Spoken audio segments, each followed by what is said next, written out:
दर्शक बंधु नमस्कार। ख्रीष्ट सम्मिलित मंडली भुवनेश्वर आनुकूल्य नियमित प्रसारित होता प्रातज्योति कार्यक्रम को आपण को स्वागत करुच्ची। यही कार्यक्रम आपण नियमित देखुंट एवं ईश्वर आशीर्वाद प्राप्त होती से आमने प्रभु को धन्यवाद दो आपण निकट में कृतज्ञ अटू।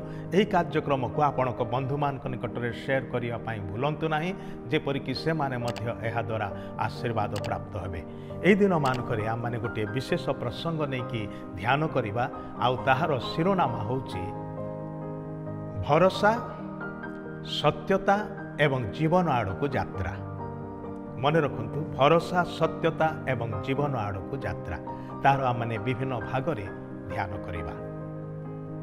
प्रथम भाग में आम मैंने चिंता करवा जीवन में कौन शून्यता रही जाइछि बा कौन उणा पड़ जाइछि।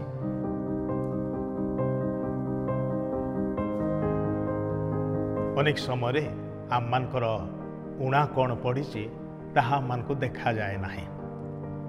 आम मैंने अनेक समय बुझी पारि न था अथच एक गुरुत्वपूर्ण विषय अच्छे जहाँ आम मानकर जीवन में शून्यता सृष्टि करिछि एवं से शून्यता को कौन सी भाव में पूर्ण करिवार निमंते आम मैंने बहुत प्रयास रखु विभिन्न भाव में चेष्टा करूँ किंतु से शून्यता को पूर्ण करिवारे केबे भी सफल हो पारि ना। कहीं जानते कि तार गोटे मात्र कारण होची प्रतिटी मनुष्य मध्य ईश्वर एक शून्यता को रखिछंती जो शून्यता को केवल से ही भरी पारिबे। जगतर कौन से विषय से शून्यता को भरी पारिब नाही। ईश्वरंकर वाक्य रे ज्ञानी राजा सलोमन से कथा कहती ताहांकर लिखित उपदेशक पुस्तक तार 3 अध्याय 11 पदरे मु ताहा आपणक पाई पाठ करी शुणिया पाई चाहूँगी। आपण ध्यान देके शुणतु। ए प्रकार लिखा अछि से अर्थात परमेश्वर सदाप्रभु ईश्वर से प्रत्येक विषय को ताहार समय रे शोभित करी अछंती मध्य से सेमानकर हृदय रे अर्थात मनुष्य मानकर हृदय रे अनंत काल रखी अछंती। तथापि परमेश्वर प्रथम ठारू शेष पर्यंत जो कार्य करियछंती मनुष्य तहिर तत्व पाई पारे नाही। तेबे ईश्वर मनुष्य ठारे एक अनंत काल रखी अछंती जोटा कि आम मानकर क्षणीय जगत रे ए क्षणीय मुहूर्त रे ए क्षणीय अवस्था रे क्षणीय मनुष्य भाव रे आम माने ताहाकु क्षणीय विषय द्वारा पूर्ण करि पारिबा नाही। से शून्यता को केवल सृष्टिकर्ता ईश्वर ही पूर्ण करि पारिबे। जेमति कि पिलामानकर पजल खेल रे प्रतिटी आकार पाई गोटे गोटे खंजीवार निमंते गोटे गोटे आउ गोटे आकार थाए आउ ताकु ठीक जगार न खंजिले से चित्रटी संपूर्ण हो पारे नाही। आपण मन इच्छा सेठारे जोड़ी पारिबे नाही। जार शेप जे प्रकार थिबो जार आकार जे प्रकार थिबो से अनुसार से विषयटा को खंजिले ताहा ठीक पूर्ण छविटा आम मान को देई थाए। ठीक सेमिति ईश्वर देइथिबा ए शून्य स्थान मध्यरे प्रतिटी मनुष्यर अंतर मध्यरे ए शून्यता अछि। आम माने जीवित ईश्वर को जानिबा पाई आम मानकर अंतर मध्यरे क्षुधा अछि। आपण यह स्वीकार करंतु बा न करंतु किंतु निश्चय यह आपणकर कौन सी एक समय अनुभूति अटे। विभिन्न परिस्थिति रे आपण खोजिछंती सही ईश्वर को विभिन्न विषय द्वारा आपण ताहाकू ढांकिबा पाई चेष्टा करछंती किंतु पारि नाहंती। एबे भी सही शून्यता रहिछि आ एबे भी आपणकर प्राण आकांक्षा करुछि जीवित ईश्वर को जानिबार निमंते ताहांकु पाइबार निमंते कारण से ही से शून्य स्थान को पूर्ण करि पारंती। यह एपरि एक शून्यता जहाँ पृथ्वीर कौन से विषय द्वारा पूर्ण करा जाई पारिबो नाही। आपणकर ख्याति ताहा पूर्ण करि पारिबो नाही।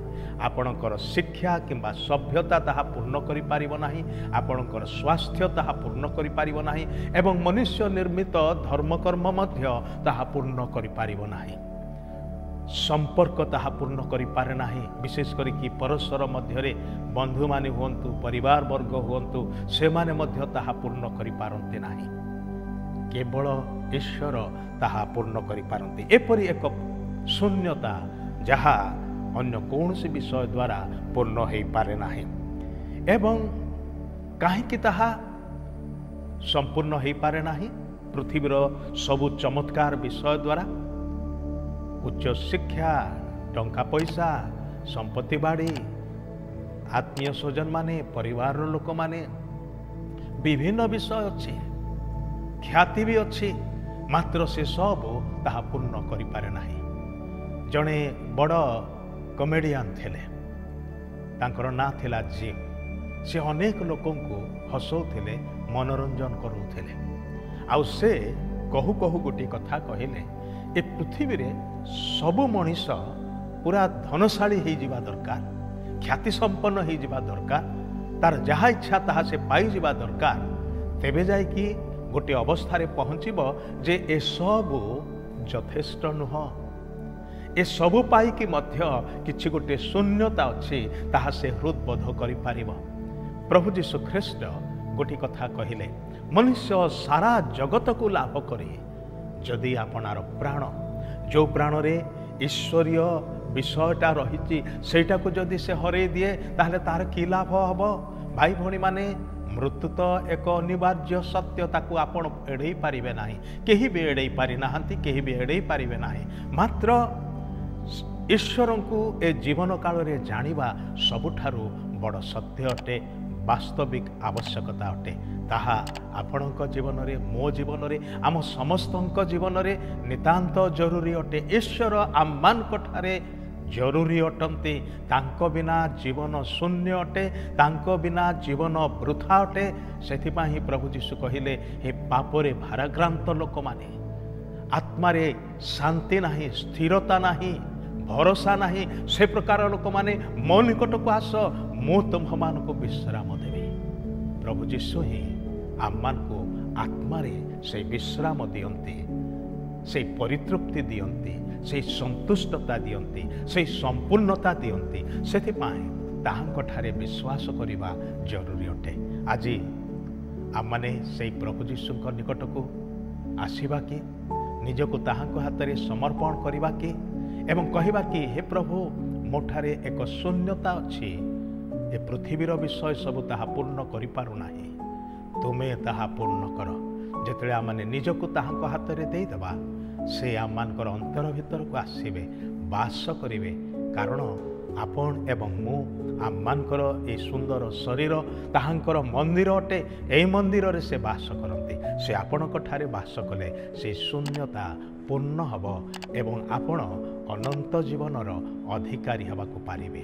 ପ୍ରଭୁ ଆମମାନଙ୍କୁ ଆଶୀର୍ବାଦ କରନ୍ତୁ। ଧନ୍ୟବାଦ।